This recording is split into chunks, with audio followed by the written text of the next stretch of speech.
Je voulais voir avec vous aujourd'hui l'analyse de l'environnement pour établir donc un diagnostic externe.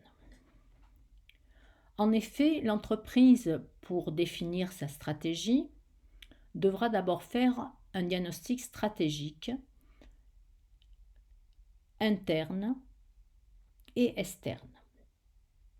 Ce diagnostic externe va reposer sur l'étude de l'environnement qui l'entoure. En fait, nous évoluons tous dans un environnement que l'on peut découper en deux sous-ensembles. Un environnement qui nous est proche, que l'on appelle donc en économie le micro-environnement, et un environnement plus général, plus global, appelé macro-environnement.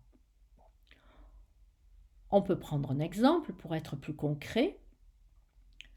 Pour un étudiant, son micro-environnement est constitué par sa famille, ses amis, les étudiants qui l'entourent, mais il doit tenir compte aussi de l'environnement général, donc du macro-environnement, qui est économique, politique, social, technologique.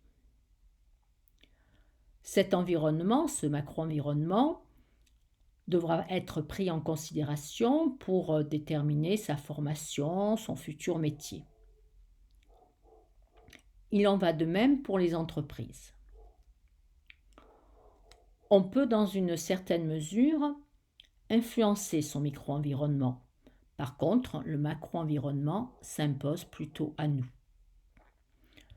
Aussi, nous allons voir dans cette partie les outils qui vont permettre à l'entreprise d'analyser son macro-environnement et faire ainsi son diagnostic. Cette étude lui permettra de déceler les opportunités, mais aussi les menaces pour faire face à un environnement qui évolue de plus en plus vite. Je vais vous présenter deux outils dans cette partie, la méthode Pestel et les 5 forces de Porter.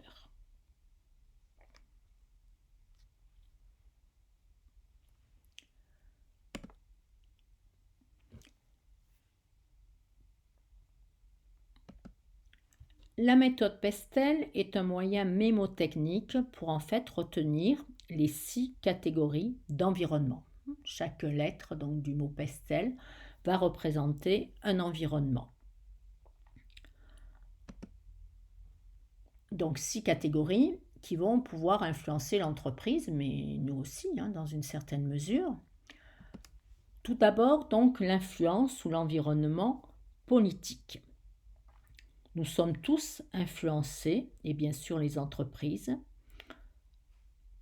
pour sa stratégie, donc par cet environnement. Donc ce sont les mesures qui seront prises par le gouvernement, sa politique fiscale par exemple. Ces dernières années, l'État a donné des aides pour embaucher les jeunes, les chômeurs, pour favoriser certaines activités, comme le travail à domicile, qui ont pu avoir des exonérations fiscales. On peut penser également au bonus-malus sur les voitures, qui vont influencer la stratégie des constructeurs automobiles. Donc aujourd'hui, on remarque une disparition petit à petit des véhicules diesel à la faveur des véhicules hybrides ou électriques. Bien sûr, l'environnement écologique, que nous verrons pas plus tard dans ces 6 catégories, va aussi influencer ces choix. Autre exemple de décision gouvernementale, Emmanuel Macron a annoncé cette semaine donc une aide de 1,8 milliard d'euros pour la dépense en recherche et développement, pour favoriser notamment en France le développement de l'ordinateur quantique et également l'intelligence artificielle. Deuxième sous-environnement, l'environnement économique. Il est évident que la situation économique, croissance ou crise, va influencer donc les entreprises. La politique économique choisie, politique monétaire, plutôt de restriction, ou politique budgétaire, plutôt donc de relance, qui peut avoir une influence donc sur le pouvoir d'achat des ménages et donc des consommateurs. L'entreprise devra en tenir compte. Autre environnement important, l'environnement sociologique. Il va donc sociologique ou socioculturel. On peut penser notamment au changement de mode de vie. Aujourd'hui, on observe un développement des végétariens, des véganes. McDo, par exemple, en a tenu compte en sortant son premier burger végétarien. Il a également innové face au développement de l'utilisation du vélo dans les villes. Il a fait un packaging qui est adapté, qu'on peut donc glisser sous le guidon du vélo, le McBike, donc en forme de valise, de petite mallette. Les consommateurs recherchent aussi des produits de plus en plus de bonne qualité. McDo donc a sorti un hamburger haut de gamme avec de la viande de bœuf française, un pain donc au blé français avec un fromage AOP. Là aussi, donc c'est pour saisir une opportunité du marché face à cet environnement socio-culturel. Bien sûr, l'environnement technologique joue un rôle très important aujourd'hui avec le progrès technique et il a de nombreuses répercussions sur les entreprises. La transformation digitale de notre économie constitue une véritable opportunité de croissance pour certaines entreprises, comme Starbucks par exemple, qui utilise beaucoup les réseaux sociaux pour construire sa notoriété, pour se développer. On peut penser bien sûr à l'essor des smartphones, des applications qui ont permis donc l'essor d'Uber et qui ont déstabilisé le monde des taxis. Pour Uber, c'était une opportunité. Pour les autres entreprises de taxi, plutôt une menace. Mais ils ont été obligés de s'adapter en acceptant par exemple le paiement par carte bleue, en mettant en circulation des véhicules équipés de Wi-Fi, des vannes de 7 places, etc.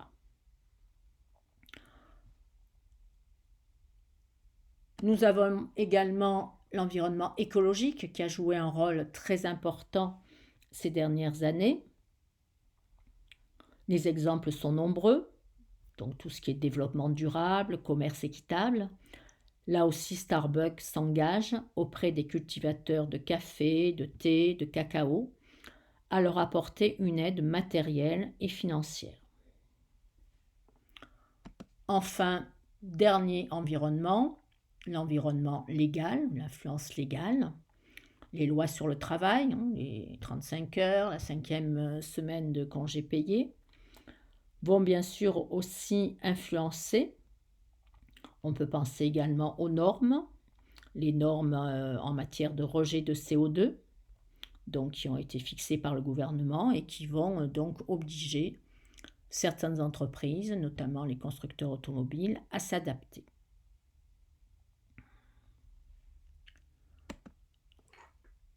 Ainsi, la méthode Pestel va permettre, grâce à cette liste de contrôle, à l'entreprise d'étudier son environnement. Elle va lui permettre de faire une veille. Cette veille est utilisée par de nombreuses entreprises, on en a cité déjà certaines. On a également Zara, L'Oréal, Mango. À côté donc de ce macro-environnement, l'entreprise devra étudier également son micro-environnement.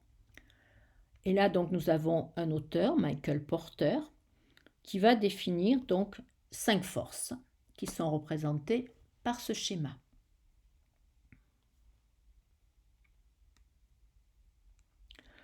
Ces 5 forces vont permettre à l'entreprise de mesurer sa position concurrentielle. Donc en appréciant les rapports de force entre l'entreprise, ses fournisseurs, ses clients, ses concurrents.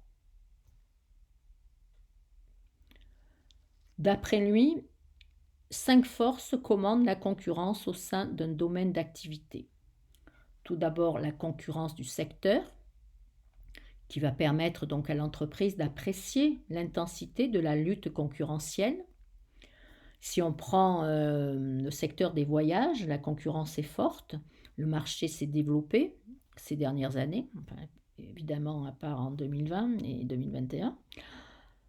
Mais il subit la menace de nouveaux arrivants, de nouveaux entrants, comme les compagnies aériennes low cost, Ryanair, EasyJet. On peut penser aussi au secteur bancaire qui fait face ces dernières années à une concurrence importante avec les banques en ligne, les assurances aussi qui essayent de développer certains produits bancaires. Nous avons aussi la menace de produits de substitution.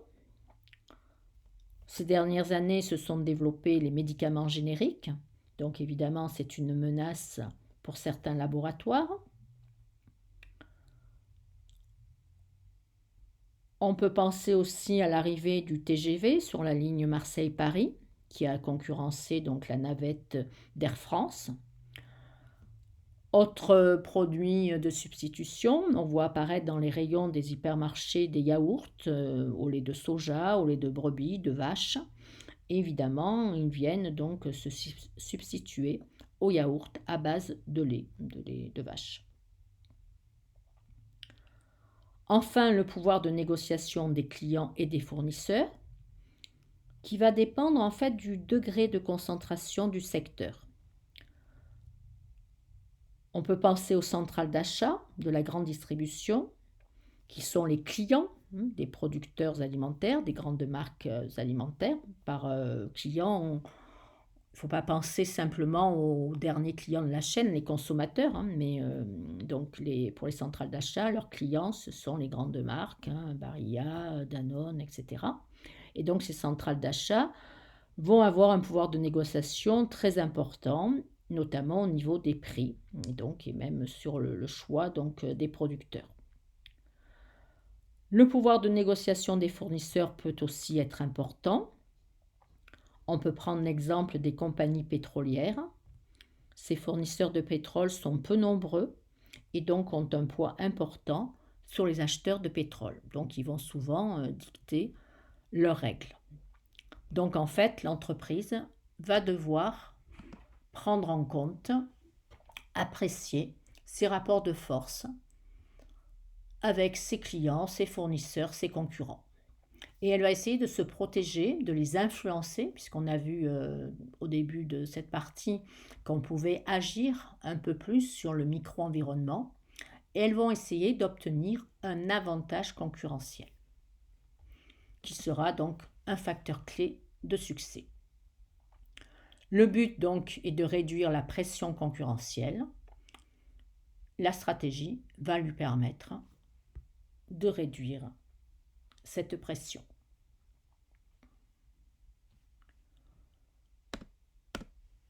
Pour compléter cette analyse, l'entreprise va essayer d'analyser et de mieux connaître son marché. Le marché, donc, doit être découpé pour essayer d'obtenir des groupes de consommateurs homogènes, c'est-à-dire qui ont à peu près les mêmes attentes, et donc ce qui permettra à l'entreprise d'adapter son marketing mix. Le découpage du marché classique peut se faire par marché de l'entreprise, marché de la concurrence, marché des non-consommateurs relatifs et marché des non-consommateurs absolus. Si on prend l'exemple du marché du chocolat pour une entreprise, le marché de l'entreprise, ce sont les consommateurs qui achèteront donc la marque de cette entreprise quand ils achètent du chocolat. Le marché de la concurrence, donc ce sont les consommateurs qui achètent un chocolat d'une autre marque. Ces deux marchés constituent ce qu'on appelle le marché de la profession. Ensuite, on a le marché des non-consommateurs relatifs. Donc ce sont des consommateurs qui, durant un certain temps, ne vont pas consommer du chocolat, par exemple, parce qu'ils sont au régime. Et enfin, le marché des non-consommateurs absolus. Donc là, ce sont des consommateurs qui ne consommeront jamais de chocolat pour des raisons médicales, par exemple. Le marché potentiel de l'entreprise est constitué par les 3 premiers marchés: marché de l'entreprise, marché de la concurrence et marché des non-consommateurs relatifs. L'entreprise, pour calculer sa part de marché, divisera le marché de l'entreprise sur le marché de la profession multiplié par 100. Ces dernières années, l'entreprise a essayé de segmenter le marché. Il est intéressant de segmenter le marché lorsqu'on a un marché qui est relativement saturé. On peut découper ce marché grâce à des critères classiques comme l'âge, le sexe, la catégorie socio-professionnelle, mais il existe des critères plus modernes que l'on appelle des critères comportementaux. Donc on va essayer de classer les consommateurs d'après leur style de vie, leur taux d'utilisation. On va faire la différence entre les ruraux, les urbains, les jeunes, les seniors, etc. Et donc ça va permettre à l'entreprise de mieux connaître son marché et de cibler tel ou tel segment de marché en particulier. Et donc ensuite d'affiner sa stratégie en fonction. Ensuite, bien sûr, l'entreprise peut s'aider par des études de marché ponctuelles, quantitatives ou qualitatives. Elle peut aussi utiliser des panels qui vont lui donner donc une vision du marché à long terme et vont lui permettre de mieux voir l'évolution de ce marché.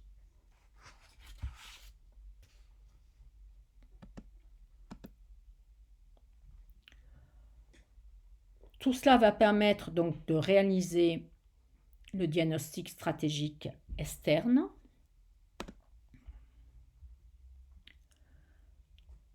donc de voir les opportunités que peut lui offrir son environnement, essayer d'en éviter les menaces. L'entreprise essaiera de déterminer ses facteurs clés de succès qui lui permettront de se démarquer de la concurrence. Aujourd'hui, les ménages sont pressés, veulent se déplacer rapidement. Un des facteurs clés de succès pour la SNCF est par exemple le TGV. McDo a un facteur clé de succès en matière de restauration rapide qui correspond à un besoin, à une évolution du macro-environnement, donc de déjeuner n'importe où face à des consommateurs de plus en plus nomades et également pressés. Donc elle a fait un facteur clé de succès. Voilà, cette séance est terminée, j'espère qu'elle vous aura aidé.